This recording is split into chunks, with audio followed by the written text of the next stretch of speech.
Hi everyone, and welcome back to the Permafrost. Today, we're gonna build. Now, if you're wondering what I did between episodes, the honest answer is not much. Or, at the very least, not much that would be fun to show on YouTube, because a huge part of it was just mining stone. I originally started by enchanting and combining a few pickaxes to create this baby right here, which turned out pretty well, I have to say. But after this, most of my time was spent gathering grindstone from the Darker Depths mod, which you can see here, and turning it into bricks for a build that I plan to make here in the middle. I had lots of footage of that, but after it was built, I realized that it just was not up to my own standards, and by that I mean it was hideously ugly. So, that idea was scrapped, and I spent some time collecting more regular stone and andesite for the build that we're going to be doing today. So let's get to that. Today's build is going to be the start of a keep/fortress that we're going to be making here in this mountain range. And as you can pretty clearly see, I've already carved out a pretty sizable chunk of this mountain in order to make room for the start of it. On the exterior out here, we're going to be having a large tower supported by some medium-sized pillars, and eventually this tower is going to actually have areas where it burrows into the mountain itself so that we can have both an exterior and an interior portion to this build. But at this point, I think I've talked enough about what I want this to look like. It's time that we get started and we actually make it a reality.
Now, if you find yourself staring at this and thinking, what the hell has this man done?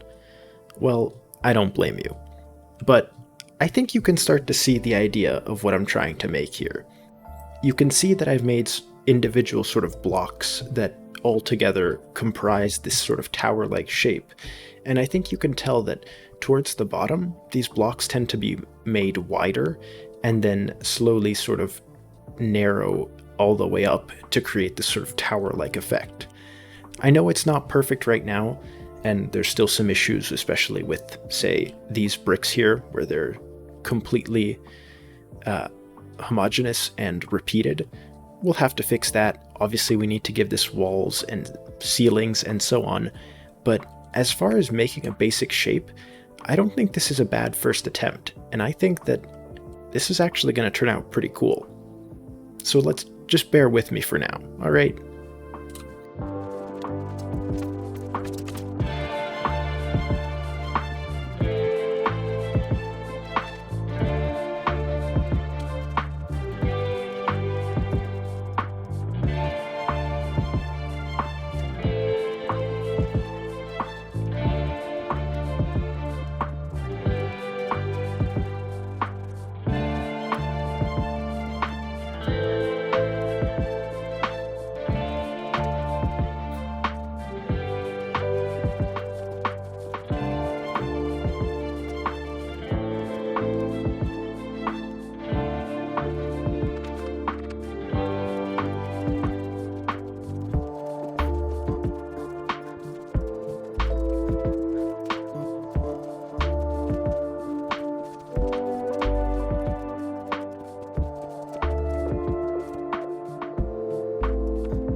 Now that the walls are filled in, I think you can really start to see where I want to go with this build and the overall shape that I want it to have.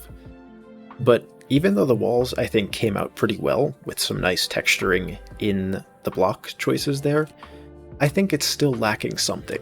And in this case, that something is really obvious.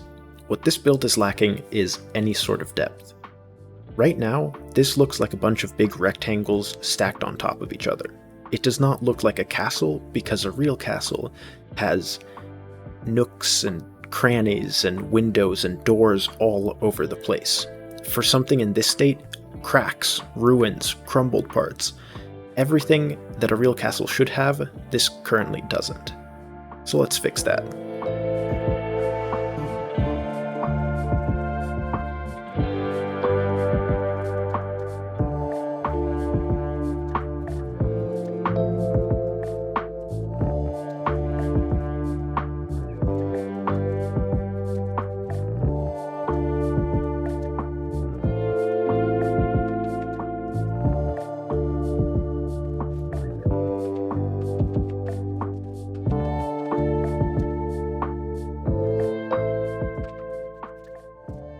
Now this is more like it. I've spent quite a bit of time adding exterior details and, as I said, depth to this build, and I am really loving how this is turning out. I've added supporting pillars to the walls, I've added windows, both small and big, to the sides of the building, and all over the place I've added these little small cracks, these dents that sort of mark the facades of this building. But I've tried to be careful about keeping the underlying structure more or less untouched. You'll notice that although there's all of these flaws in the walls of the building, there's no parts that are completely crumbled, there's no holes in it. This is meant to be a building that, while it suffered in this everlasting snowstorm, is still structurally really sound and isn't going anywhere. And I think I've been doing a pretty good job so far. The only thing that's missing right now to complete this, at the very least to complete the exterior, is some roofs over here on the higher parts, where ideally you'd have some slanted roofs to help the snow fall off. And in order to make those, I'm going to use this oxidized copper here that I've spent, I made a bunch of copper blocks, let them oxidize, and then pick them up. Because with a stone cutter, we can cut most of this into stairs and slabs, which will allow us to make this really cool sort of contrast between the gray, sort of dull castle materials and this bright, really cool green that is going on. So I'm really excited to finish this off, and I hope you guys are liking it too.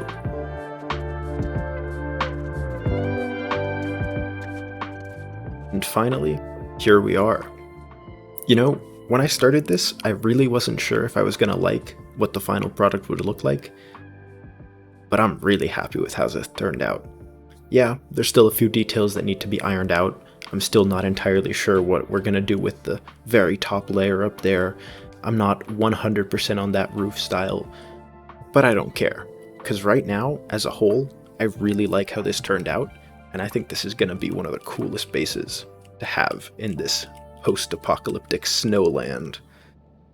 Now, while the outside, I think, turned out really well, there is a very, very slight problem left. And that slight problem is that the inside still happens to look a little bit like this. It's an inside, it's enclosed, it's got walls everywhere, there's no, or at the very least not too much, snow peeking through, but I would not call this livable. There's still dirt pathways up, there's a ladder that doesn't really reach where I want it to, because if you can look through there, it actually goes around the outside of the building and not up the tower. There's giant ice spikes still inside. There's still a lot of work to do here before this becomes livable. So let's get to it.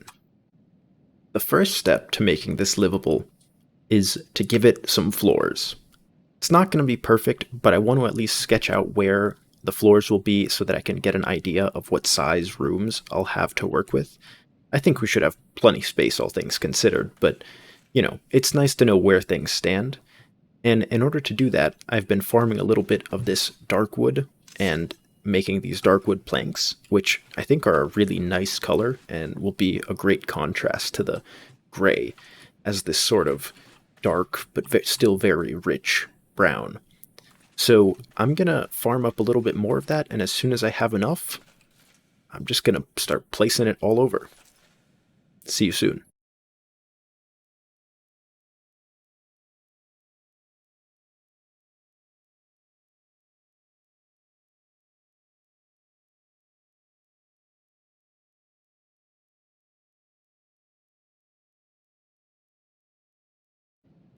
And just like that, the rough layout of our floors is done. The walls, not so much, as I'm sure you can tell, but the rest of this, I think, is looking pretty nice. I really like this color, and even though it's very, like, plain at the moment with no decorations or details inside at all, really, I think that this helps gives us an idea of how big of a space we're working with. I'll quickly climb up this ladder and show you guys what's in the other rooms, or what the other rooms look like, to be more precise. But there's actually a decent amount of space to work with in here. It's, you know, it's not the biggest build of all time, but it's proving to have a decent amount of workable space. Should light this up before any mobs spawn. You can fit quite a few automations or storage setups in here, so that'll definitely be nice. I really can't climb ladders today. My greatest enemy. This room here, a little bit more cramped maybe, but I like how the windows came out. You can sort of go into them to look out at the view. So, it feels pretty realistic. And then there should only be this room left here, which is currently very tall because I haven't yet figured out what to do about the highest floor. I don't know what I'd want to put up there, but I'm sure that as we play, something will come up. So that's a later problem. For now, I just thought I'd show off the interior of the castle, and this is probably where I'm going to wrap up the episode, because I'm coming up on like 15 hours or more that I've been working on this episode, probably closer to 20. And even if it's going to be a little short, I think we've accomplished more than enough for today. Next episode, I'll probably wrap up this first phase of the build by moving in, setting some stuff down, and then getting to work, I think, on Botania. It's about time that we mess around with a few magic mods. Haven't done that yet. But that's all from me. Thank you guys for watching, and I'll see you next time.